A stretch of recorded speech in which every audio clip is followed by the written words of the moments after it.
Shalom saudara, dimanapun Anda berada. Hari ini kita akan mendengarkan firman Tuhan secara online. Pernahkah saudara mendapat ancaman dari seseorang?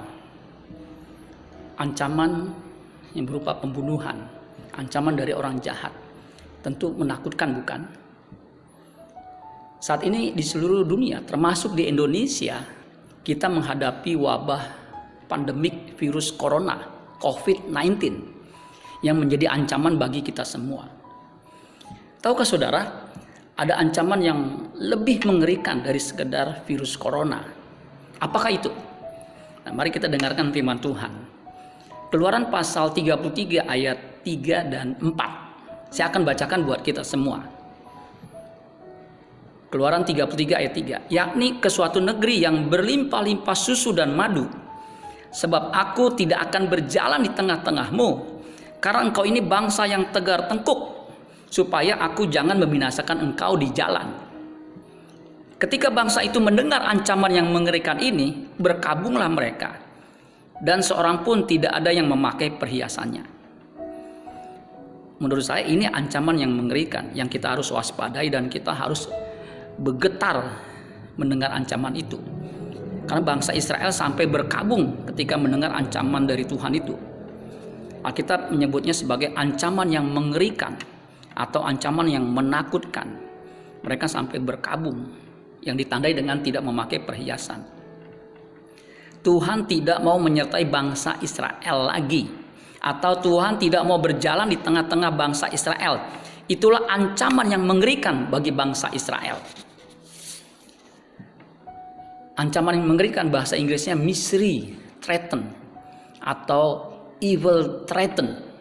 Misery threaten itu ancaman yang menakutkan, mengerikan, misery. New King James itu memakai kata bad news, berita buruk atau evil tidings. Musa, sang pemimpin bangsa Israel saat itu, sangat menyadari pentingnya penyertaan Tuhan.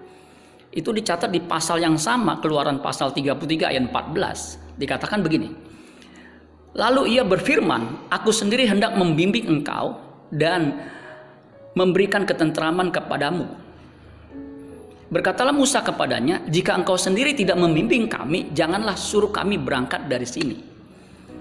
Musa paham dan sangat menyadari pentingnya penyertaan Tuhan. Makanya dia berkata, jangan suruh pergi kalau Tuhan sendiri tidak memimpin. Nah, pertanyaannya, apa sebabnya Tuhan menyampaikan ancaman yang mengerikan itu? Nah, ancaman ini disebabkan karena bangsa Israel itu tegar tengkuk. Kita baca tadi ayat 3 dikatakan begini. Di kalimat kedua, sebab aku tidak akan berjalan di tengah-tengahmu, karena engkau ini bangsa yang tegar tengkuk, supaya aku jangan membinasakan engkau di jalan. Baru ayat 4-nya dikatakan, ketika bangsa itu mendengar ancaman yang mengerikan itu, berkabunglah mereka. Jadi yang menyebabkan Tuhan tidak mau berjalan, tidak mau menyertai bangsa Israel karena tegar tengkuk. Itulah keadaan bangsa Israel yang suka menanduk, suka menentang Tuhan. Orang tegar tengkuk itu tidak bisa dinasehati, tidak bisa diajar, tidak bisa diperintah, apalagi disuruh taat. Diminta untuk mendengarkan saja, ia tidak mau, apalagi disuruh taat. Di Ulangan pasal 9 ayat 6 dan 7 dikatakan begini. Jadi ketahuilah bahwa bukan karena jasa-jasamu Tuhan Allahmu memberikan kepadamu negeri yang baik itu untuk diduduki. Sesungguhnya engkau bangsa yang tegar tengkuk. Ingatlah, janganlah lupa bahwa engkau sudah membuat Tuhan Allahmu gusar di padang gurun. Sebab sejak engkau keluar dari tanah Mesir sampai kamu tiba di tempat ini, kamu, perhatikan, menentang Tuhan. Bahkan di ayat 8 dikatakan di Horeb, kamu sudah membuat Tuhan gusar. Bahkan Tuhan begitu murka. Lihat, bangsa Israel membuat Tuhan gusar, bahkan bukan hanya murka, begitu murka kepadamu sehingga atau hingga ia mau memunahkan kamu. Kata murka di situ bahasa Ibraninya anap. Nah, kata anap itu artinya to be angry, always of God. Artinya kata anab artinya marah atau murka itu hanya dikenakan kepada Tuhan. Ya. Itulah sebabnya tadi kita baca Tuhan hanya mengutus malaikatnya saja untuk berjalan bersama bangsa itu. Sebab Tuhan sudah muak dengan orang yang tegar tengkuk, dengan orang yang selalu memberontak. Tuhan panjang sabar tetapi ada batasnya. Dia tidak lagi mau menyertai umatnya yang selalu membangkang. Memang Tuhan berjanji untuk menyertai umatnya. Tetapi jika umatnya tidak mau taat, maka ia akan meninggalkan mereka. Kalau Tuhan tidak lagi menyertai atau tidak berserta dengan mereka, itu malah petaka abadi yang akan menimpa mereka. Itulah ancaman yang paling mengerikan, yaitu terpisah dari Allah untuk selama-lamanya. Saudara-saudara sekalian, jelas bangsa Israel itu bangsa yang tegar tengkuk yang menyebabkan Tuhan tidak mau beserta dengan bangsa itu. Sekarang perhatikan Mazmur 37 ayat 25 sampai 26. Ini kebalikannya. Ini bagus saudara untuk kita perhatikan. Mazmur 37 ayat 25 dan 26 dikatakan begini. Dahulu aku muda, sekarang telah menjadi tua. Ya, orang tua pernah muda.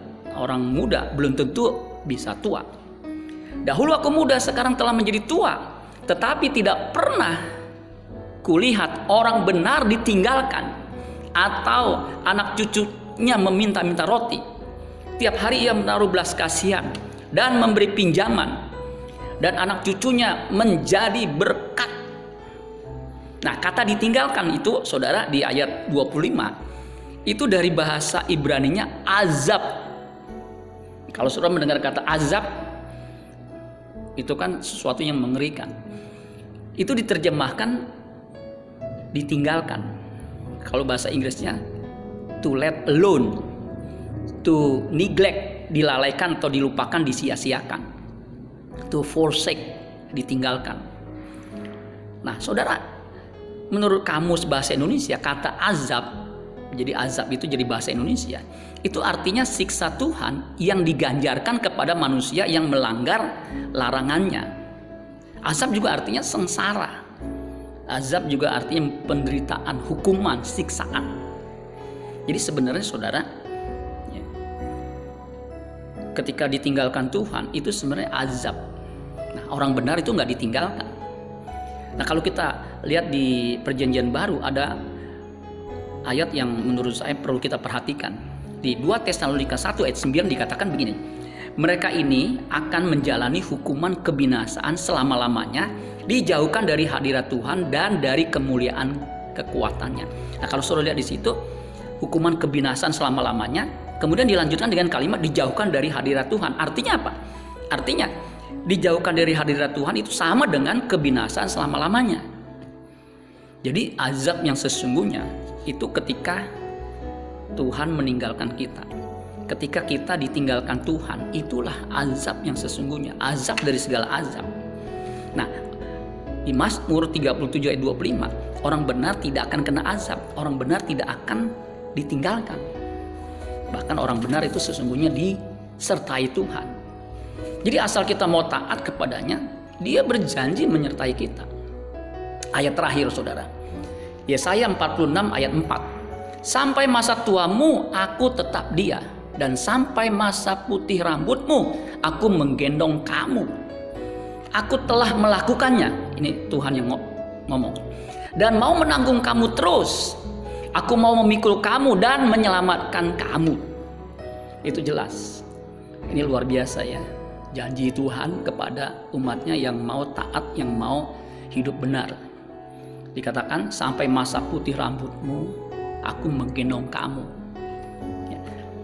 Ada terjemahan firman Allah yang hidup itu kalimatnya lebih menohok, lebih jelas dan gamblang. Dikatakan begini, aku akan menjadi Allahmu dan mendukungmu sepanjang umur hidupmu. Ya, sampai putih rambutmu. Akulah yang menciptakan kamu. Aku akan memelihara kamu. Aku akan mengangkat kamu dan menjadi apa? Juru selamatmu. Ini luar biasa, saudara, janji Tuhan bagi orang benar yang mau taat. Tuhan akan mengangkat, Tuhan akan memelihara, Tuhan akan menyertai. Jadilah umatnya yang selalu taat, tunduk kepadanya. Karena itulah yang menyenangkan hati Tuhan. Amin buat firman Tuhan. Tuhan Yesus memberkati. Sola Gracia.